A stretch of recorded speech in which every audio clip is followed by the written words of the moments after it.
ये सारी चीज़ें बहुत इंपॉर्टेंट है, this is very important, but at the same point of time people are getting essential services also from them, and these local hawkers and vendors are getting their livelihood, इसी से उनका घर चलता है.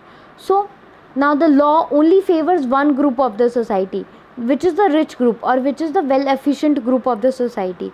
ये सिर्फ उनको फेवर करता है, बट जो दूसरा ग्रुप है which is like very lower class group, उनको ये फेवर नहीं करता है. वो कहाँ जाके अपना वो एक दुकान का रेंट अफोर्ड नहीं कर सकते हैं. They do not have that much of money with themselves.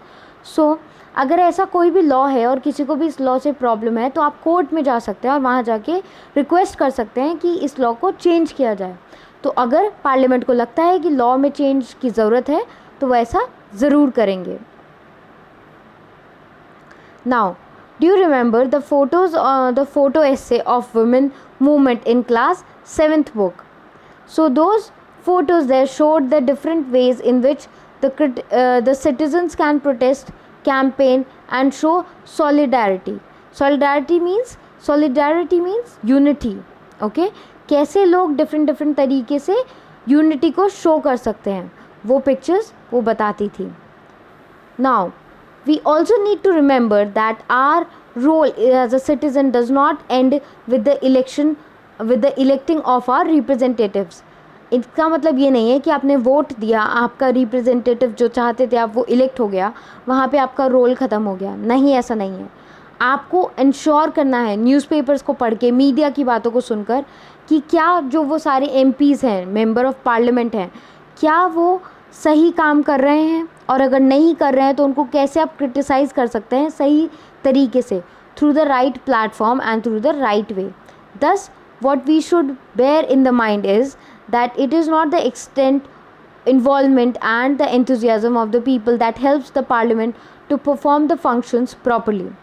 जो लोगों का साहस है, जो लोगों का इन्वॉल्वमेंट है पार्लियामेंट में, यानी कि आपका जो मत है, आपकी जो सोच है, whatever is your view on the situation, that is very important for the enthusiasm and for it helps the parliament to perform in a better way, because your representatives will also stay on their toes.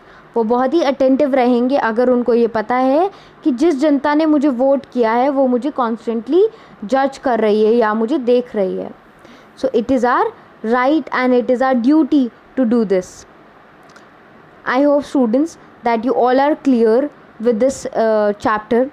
In the next class I will send you the question answers and the exercises and the book exercises for this chapter that you have to do in your notebooks. I will give the instructions also in the next chapter. Till then, please understand this chapter thoroughly. Listen to both the videos that I also shared earlier in your class group. Listen to these videos as well and the earlier ones also. If you have any problem, you can always ask me. Please take care of yourself and your family as well. Thank you so much, students.